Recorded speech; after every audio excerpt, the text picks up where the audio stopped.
Good day again, everybody. Today I want to talk about the energy industry in Canada because it's another area where I see a lot of misconceptions, and today I'm going to use a few websites to help illustrate what I'm talking about today. First off, I'll go through them, and the first website I'll hook you up with is from Natural Resources Canada. It's the Atlas of Canada, and it's a map of all the mineral and mining industry that we have here in Canada. The only thing I don't like about this for today's purposes is I wanted to talk about a little bit about where the oil and natural gas industry is, but as you can see, it is not letting me show the layer of where all the or gas and oil products are produced. So before I move on to some of the other websites, just to give you guys an idea of exactly where the oil is produced, I'm also using this website here from CER. It's a interactive map that shows where all the pipelines are in Canada. It breaks them down between gas pipelines and other liquid pipelines. And as you can see by the graphic on here, this circle here is where the vast majority of our oil and natural gas industry is. And an interesting thing here, you can also highlight, and it shows exactly where all the problems have been with the pipelines, from leaks to fires, explosions, and everything. And as you can see in where I live, in our little neck of the Ontario, we actually have a few areas where the pipeline is operating beyond its design limits right around some of our major rivers. I just think that's interesting. And since we're dealing with energy today, I also have the website from the Atlas of Canada, their Clean Energy Resource Projects section. And for statistical reference, I am using the website or gapminder.org, and that is where we will start. It's a good interactive data collection website. And one thing you'll notice as we go through with the final timeline on a lot of these things, up here, for example, it ends in 2009, because this website includes data from all different countries in the world, and different countries don't report at the same time. So there are some areas where statistics are, like in this case for total energy production, they are some cases up to 10, 11 years behind. But since we're dealing with energy, I figured a good place to start would be in the total energy production. And as you can see, Canada is the 6th biggest energy producer in the world. And even when we look at total energy production per person, we're still right up there. We're top 15. And I made a post the other day that says Canada is pretty much top 15 in every category. You will see what I mean. And also, that's production. We look at energy use per person. And Canada is a top 10 country in energy use per person. Many reasons behind that, but the numbers don't lie. We are a top 10 energy using country. And now we will go through other statistics that are indicative of how our energy supply works. And a lot of our knocks on the energy supply are how many greenhouse gases it causes. When we look at CO2 emissions per person, Canada, again, almost top 10, number 11. And you might argue that that is just because Canada does a lot in our industry, but when we look at industries, we can look at not just CO2 emissions per person, but we can look at total CO2 emissions. And even though Canada is a small country, we still emit more than most countries. We are a top 10 country in that regard as well. Not just carbon emissions, but when we look at total sulfur emissions, Canada also in the top 10, yet when we look at our population, we are nowhere near the top 10. And now looking specifically at energy, coal, we say we are a clean country, but when we look at our coal consumption per person, we are top 10.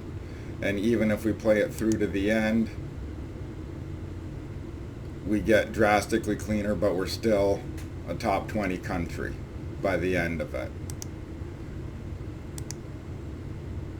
Electricity use, well, we'll look at electricity generation first. Top 10 country, but also electricity use per person.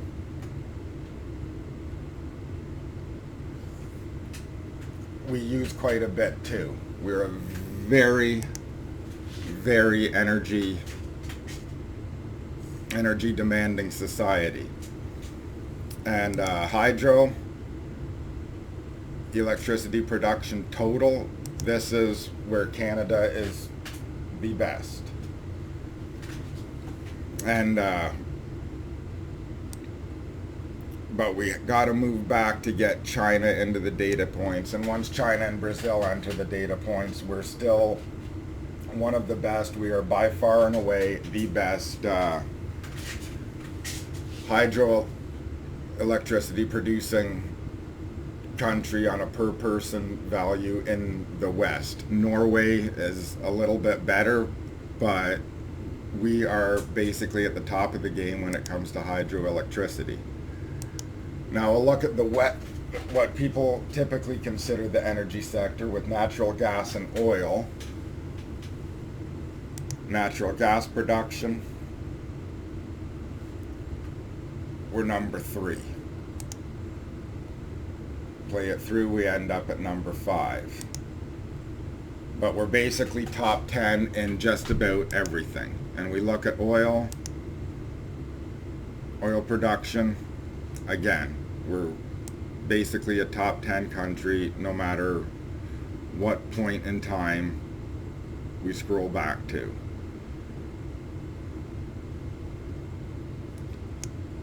So I'll just let that play through for the oil production. You see, we're never far out of the top 10. We're generally always right up there. And we'll just look at nuclear here. This was one that surprised me, our total nuclear production. We are top 10 in that as well, and we only have, I think it's 4 or 5 nuclear facilities across the entire country, and we are still one of the leading nuclear electricity producing countries in the world. Even if we go back to get the data points from the Asian countries, they seem to lag. We're still a top 10 country. And we'll just take a quick look at the total. Energy production per person, we're down at 14. Down there, play it through to the end, drop it back. And yeah, we're in around the 14th in production. And total energy use, we're at 8th. So on global levels, we actually use more than we produce, and we are one of the top 10 producers. And we are one of the worst emitters of carbon and one of the worst emitters of sulfur on the planet. Now, let's take a look at the mining and minerals map. And again, this is where all our coal is coming from here. These gray dots are coal mining operations. This red area here is the tar sands. And again, I wish they let me show the oil industry, but when it lets you show these little markers for the oil industry, you basically lose sight of Alberta. There's this line down here into Saskatchewan that is just one oil production facility after the other. And keep in mind, we're one of the top 10 nuclear producers with one uranium mine. And that is one area that Canada can expand. And again, coal, we have an East Coast coal industry there too, but it is dying. But that is also why we are still one of the world's biggest producers of coal, because as you can see, our coal mining industry is still somewhat it's on the decline, but it's still a big industry in Canada. And now we'll look at clean energy, and we'll just go through kind of category by category here. And I'm not going to deal with biomass because there's a lot of uncertainty that I don't want to deal with surrounding biomass. So these are where we are currently producing our energy. We'll start with where we are currently getting energy from water-based sources. That is our hydro, our tidal generating stations,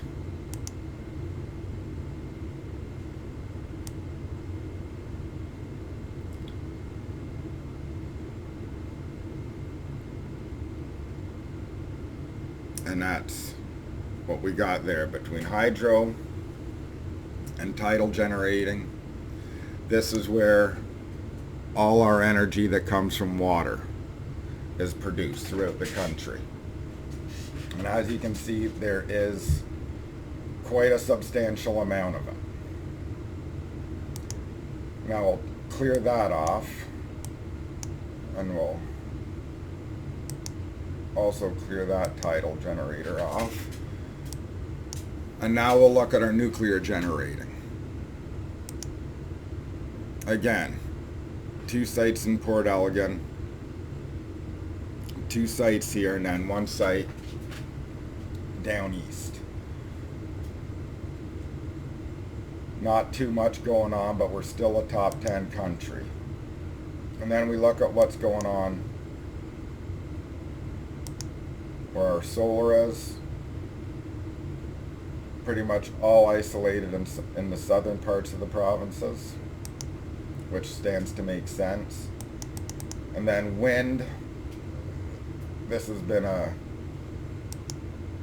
big source of energy, especially down east. The thing about the wind and the sun is that even on the biggest dots you see, the total generating is not as significant as it is. You see the big dots are 250 to 500 megawatts. When you compare it to nuclear and hydro, where they have several places that create more than 500 megawatts. They just produce a lot more power. And now that is where everything is. And now let's take a look at this. I found interesting. We have governments, particularly Andrew Scheer, I remember saying how we're world leaders in carbon capture and storage facilities and how we're pioneering that. And you'd think when I clicked on carbon capture facilities that it would just be flooded with them. 3. That is one area we can invest in to help reduce the amount of CO2 in the atmosphere. And we also look at where our clean energy is going. We'll look at the amount of test centers. We look at research projects that are going on. And we look at clean technology hubs where they're basically researching how to make clean energy work better. And the good thing about this website is you can click on each thing, it comes up on the map, and it gives you a description of what is going on there. So that's where all the clean energy research is being done. We'll take them off. Now, I want to take a look at the potential we have to create more energy out of clean sources, particularly taking advantage of the water resources we already have, and nuclear. And here's why. Nuclear comes from uranium. And we can also produce it through other sources. I like the molten salt reactors that are using thorium right now. They're far more efficient.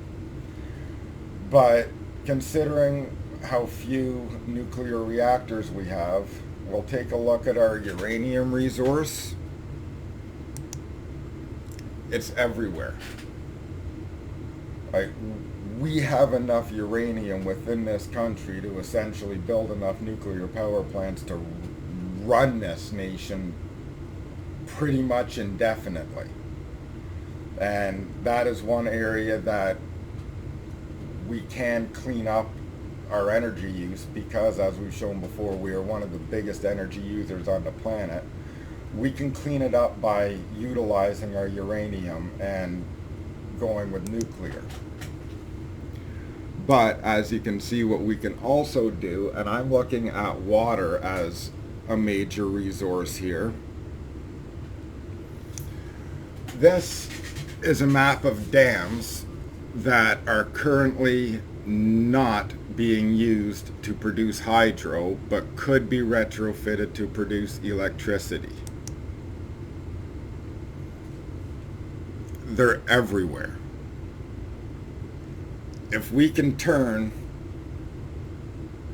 these dams, even half of them, and in some of these cases, literally all that needs to be done is they need to staff it and hook it up to the grid for many of these dams. We can do that, and we can produce energy essentially cheap enough that way that we never have to have a shortage anywhere in North America. Essentially, Canada has the capacity to do that just with water power alone. And we'll also go down to look at wave resource potential and tidal resource potential. Like down east, they use a lot of tidal energy. We have extreme tidal energy potential up in the north. That's clean energy that we could be using to provide electricity to places that do not have a lot of access to clean energy. And this is just energy sources that can come from water. And we will also add in run of the river, but I will only add in the parts that are actually strong enough to be economically feasible. We can have run of the river power in these sections here. So there is no reason for anybody to not have power. And we will also take a look here We'll clear all this off.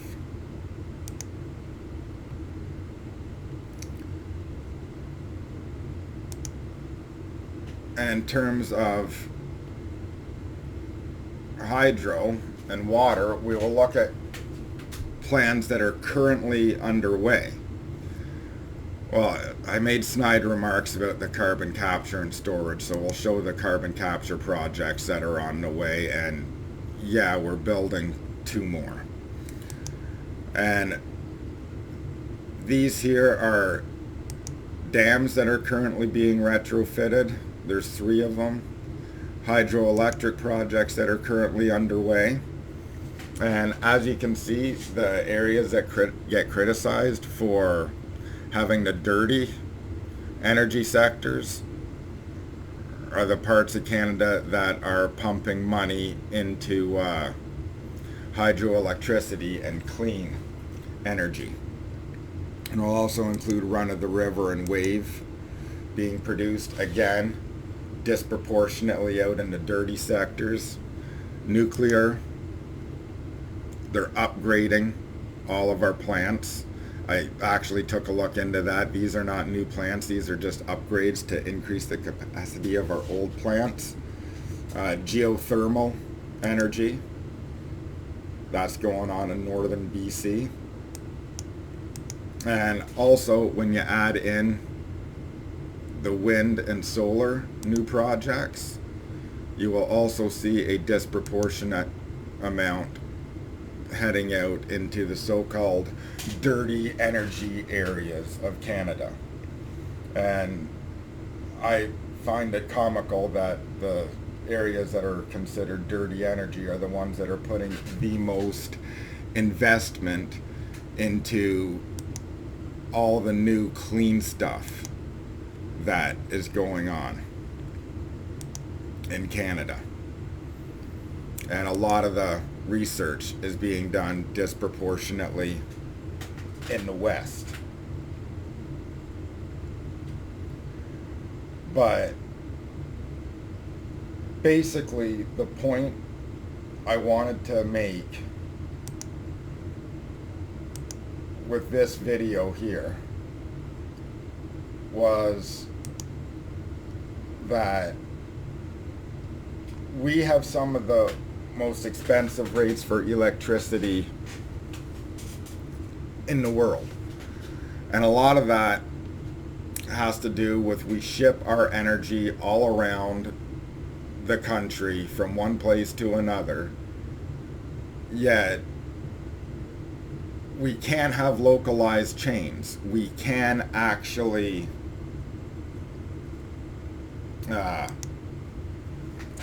produce energy locally. We've seen it in those maps. There are not too many parts of Canada that do not have some sort of clean energy source at their disposal fairly nearby. The problem, one thing that's a major problem, especially in Northern Ontario, is Northern Ontario is the one section of this country that does not seem to want to build any roads. And if they had roads up there, I think we would see a lot more development in terms of clean energy projects going on up there, because we all know that this area here is extremely resource rich, yet when we look at the atlas of minerals and mining, we look at the top 100 exploration projects that are going on in this country. These are the 100 biggest ones, the red dots here.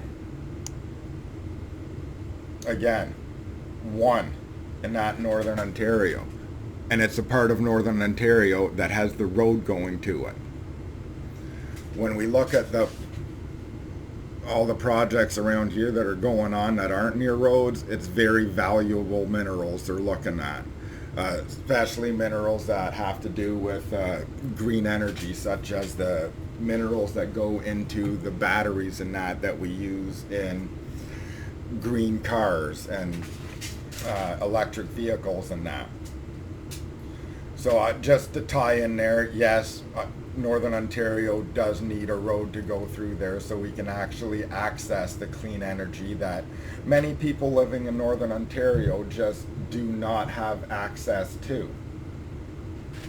And that's enough of the maps here. But so we produce enough energy that we should technically be able to have the cheapest energy on the planet, no matter what route we take here in Canada. Yet we don't have the cheapest energy on the planet. In terms of price at the pump, I didn't show you that stat from Gapminder, but feel free to check it out yourself. We are in the middle third of price at the pump. Yet we are in, as I pointed out, the top 15 in production for all the stuff that goes into our pumps. We are a top 15 producer in just about everything. Why are we not a bottom 15 country when it comes to cost? It doesn't add up, and we can't even blame wages for it because it's not the discrepancy between the cost of labor in these other places and the cost of the actual energy. It doesn't add up. That I will make that video another time because I'm starting to run out of time on this one. But I just wanted to make people aware of Canada's current energy situation and what we have the capability of moving forward with, and a little insight as to why we need to move forward in a cleaner way, because we are one of the dirtiest countries in the world when it comes to energy production, and not many people understand that. We tend to, I think it's because we don't tend to compare ourselves to the rest of the world. We tend to compare ourselves to what is immediately south of our border, and in most ways we stack up slightly better than they do, so we consider ourselves good. And again, with gas prices, that's a great comparable. We look at what the States pay and we think, oh, gas is so expensive here. No, look at all of Europe. Virtually everywhere in Europe pays more than we do. And we need to actually see where we really stand in the world and not just look to our immediate neighbor when we compare ourselves to. Because the reality behind it is, like I said, when it comes to clean energy and just in general being clean about the way we get our electricity and being clean about the way we power things, Canada is not good. We're not keeping it clean and we're not keeping it cheap, and I'm hoping this video has done something to show you that in Canada we have the full capacity. If we desire to make these changes, we can create a society in Canada where we are using clean energy and we are getting it cheaper than most other countries. We're not doing that, but we can. It is well within our capabilities. We just need to develop the will to go out and do it.